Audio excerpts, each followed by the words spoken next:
कितनी मधुर मेरी बोली तब हूँ श्याम हमसे न बोले।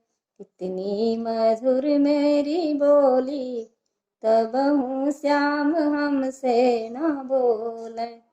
बोलही के खातिर गैली बगियवा, बोलही के खातिर गैली बगियवा। धई के मालिनिया का भेष तब हूँ श्याम हमसे न बोले। धई के मालिनिया का भेष तब हूँ श्याम हमसे न बोले। कितनी मधुर मोरी बोली तब हूँ श्याम हमसे न बोले। बोलही के खातिर गैली कुआन पर, बोलही के खातिर गैली कुआन पर। धई के महरनिया का भेष तब हूँ श्याम हमसे न बोले।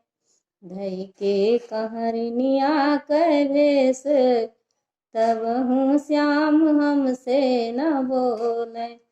कितनी मधुर मोरी बोली तब हूँ श्याम हमसे न बोले। बोलही के खातिर गैली से जरिया, बोलही के खातिर गैली महलिया। धई के रनियवा के भेष तब हूँ श्याम हमसे न बोले।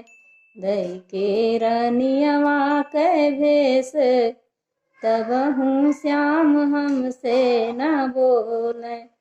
कितनी मधुर मोरी बोली तब हूँ श्याम हमसे न बोले। इतनी मधुर मोरी बोली तब हूँ श्याम हमसे न बोले। जय श्री राम।